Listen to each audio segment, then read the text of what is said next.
Hey mga brods, isa nga sa pinaplano naman ngayon ng SMB, ito nga pong si Chris Newsome. Alam naman natin, ang ganda nga ng nilalaro niya ngayong semifinals against Barangay Nebra San Miguel, diba?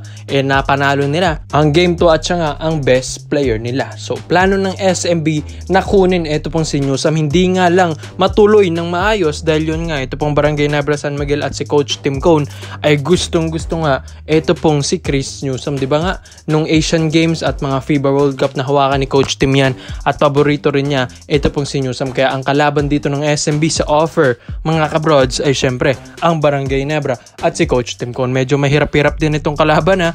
Ito pong si na Coach Tim del nandito. Ito pong si Boss Al Francis Chua. Pero kayang-kayang kunin ito mga brods ng SMB, lalong-lalo na andito rin yung isa sa mga talagang best friend din na ito po ni Chris Newsome, nagaling ding Meralco Boats, na ito pong si Chris Ross. So talagang magagabayan at yung bonding nandun na rin. And yun nga, gusto rin ng SMB na makuha si Newsome para nga dagdag point guard sa kanila. Alam naman natin na may edad na rin ito pong si Newsome, pero medyo matagal-tagal pa ito sa PBA dahil yung kanyang capability at yung prime years niya ay hanggang ngayon ay siya pa rin ang nagdodomina sa Meralco Bolts. Kaya maigi na ito pong SMB ay magpalakas lalo dahil next season nga magpapalakas na nga rin daw ang Converge Fiber Xers, lalong-lalo ng Ginebra at mga ibang independent teams dahil yun nga papasok ng mga rookies at papasok na rin ang mga imports. So gusto rin ng SMB na talagang palakasin lalo ang kanilang deep lineup para nga hindi lang Death 15 kung saan meron din silang Chris Newsome pa. So malakas-lakas si Newsome mga bros, na patunayan na yan ni Chris Newsome sa Meralco Bolts kasi medyo hirap talaga siyang buhatin ito dahil ito pong Meralco, yung ibang players dito ay inconsistent din. Hindi naman masyadong matrade sa mga players. Ito pong Meralco, hindi sila masyadong kumukuha ng mga malalakas na players. Ang kagandahan sa Meralco, talagang nag-groom at nag-grow yung mga players na ito kung saan dyan talaga sila nagpalakas na. So ang kailangan lang ng Meralco is yun nga, yung katulong sa mga superstars nila like itong si Chris Newsome. Kaso hindi nabibigyan ng maayos, di ba? Ito pong Meralco Boats, minsanan lang din ang mga makipag-trade ito. At yun nga, yung mga ibang players na nakukuha nila sa trade, parang sila pa yung talo mga kabrod. So ito pong si Newsome, mahihirapan talaga. Syempre kung ikaw yung agent ni Newsome, dun ka na sa mas malaking offer at mas malaki ang potential at possibility na mag-champion like itong powerhouse team na SMB. So bakit pa siya mag-i-stay sa Meralco na talagang nagsistruggle ito kada season na magkaroon ng championship kaysa doon sa team na talagang may kaya na at yun nga, mataas ang tsansa na magkampiyon pa ulit, diba? Ito pong SMB na ang isa sa mga talagang potential na pwedeng puntahan ni Newsome dahil balibalita nga gusto na rin itong magpa-trade sa ibang kupunan dahil ito pong si Newsome hindi naman sasawa na siya sa Meralco, gusto lang din niya na makapagkampiyon din siya bago rin mag-end na or mag-fall yung kanyang career at matapos ang kanyang prime years sa PBA. So ito pong SMB, baka ito na ang hinahanap ni Chris Newsome mga brods. Andito na rin sina Chris Ross. Pero mga brods, with or without Chris Newsome, kayang-kaya rin naman ng SMB. Kaya depende na lang dito sa agent at kay Chris Newsome kung ano yung offer na papatusin nila. Offer ba ng Ginebra with Coach Tim Cone or offer ng SMB? Nandito rin ang kanyang isa sa mga best friend ay ito nga pong si Chris Ross. Kaya komento mo lang pa nyo dito mga brods kung ano ba ang dapat maging desisyon po ni Chris Newsome. Sa Ginebra ba talaga siya o sa SMB mas bagay si Newsome?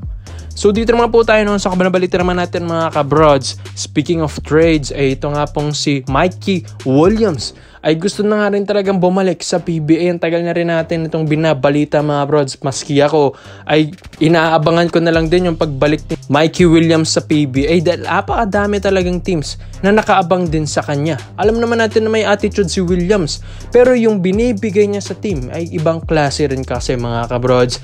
Bago nga mag-awol at naalis ito ng TNT Tropang Giga, nakapagdala ng 2 championship, ito pong si Mikey Williams sa TNT Tropang Giga, lahat yan finals MVP pa siya. Kaya iba yung nabibring ni Mikey Williams sa table mga brods. Kaya ito na, isa sa mga mag-o-offer din talaga sa kanya ay ang Barangay Ginebra San Miguel mga brods. Ayaw at sa gustuhin ni Mikey Williams, gustong-gusto rin talaga siya ng Ginebra mga kabrods. Lalong-lalo na na-injured pa ito pong kanyang best friend dito na si Jamie Malonzo. So syempre gusto rin ni Mikey Williams matulungan ang team ng kanyang best friend na Barangay Ginebra San Miguel. As of now, okay rin naman ang pinapakita ng Ginebra. Malakas sila ngayon. 1-1 sila sa semifinals against Meralco Boats. So siguro kung nandito si Mikey Williams, di ba mga bros, ang lakas na siguro lalo ng Ginebra pag naandyan pa siya. So syempre ang dami rin namang mga offers rin dito kay Mikey Williams, kaya maguguluhan din si agent niya kung sa SMB ba, sa Barangay Ginebra ba o sa ibang teams sa ibang bansa. Dahil kung meron mang offers sa Japan, Korea, or kahit anong bansa pa yan mga bros, di ba dapat dati pa siya umalis? Mga bros, parang wala rin namang umu-offer dahil yun nga, bad issue pa at bad pa ang kanyang image dito sa PBA. Dahil may kontrata pa rin siya dito sa TNT Tropang Giga, nandito pa rin ang kanyang rights.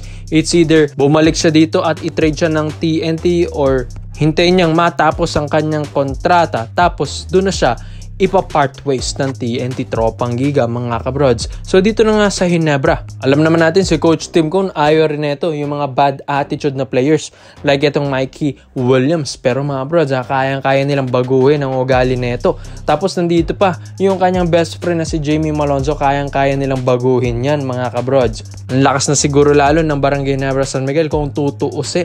Dahil syempre ito pong si Mikey Williams, medyo mahirap din kasi itong kunin. Pero nyo yan, 2 milyon ba naman ang gustong kunin nito sa TNT Tropang Giga. Yung 1.7 million nga, hindi nga niya yun pinatos yung counter offer ng TNT Tropang Giga sa kanya.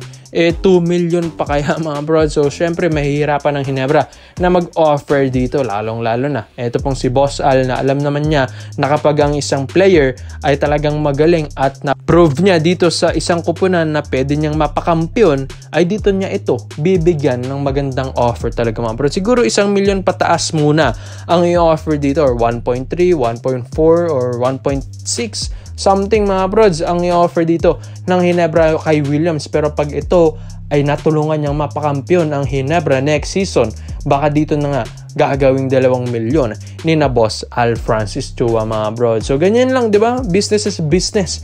Talagang win-win situation lang kapag natulungan ng koponan, talagang meron kang bonus sa iyong manager, sa boss at sa owner ng company. So sa skill set naman ni Mikey Williams mga brods, so wala nang question dito. Syempre monitor din ng Ginebra if ever man na nasa condition pa rin ito sa ibang bansa. Dahil syempre alam natin si Mikey Williams talagang gusto rin itong magpa-condition kahit papano, kahit wala pa siya laro dito sa PBA at yun nga hindi pa rin siya napapabalik ng TNT, ay talagang todo ensayo pa rin ito sa ibang bansa. Yan lang din ang kagandahan ni Mikey Williams dahil talagang mahal na mahal niya ang basketball. Mga brods, mabigat-bagat na offer ito, talagang kailangan lang talaga siyang bumalik dito sa ating bansa. At syempre, siguro, makakausap na rin siguro ito ni Jamie Malonzo na siguro, pipilitin ni Malonzo na bumalik na si Mikey Williams sa TNT at offeran siya ng kanyang kupunan na Barangay Ginebra San Miguel. So, ikaw mga bro, sa tingin nyo ba, Mikey Williams to Ginebra na ba, SMB, o sa ibang bansa na lang siya? Salamat po sa panonood mga bros. This is our updated highlights lang. I'm out.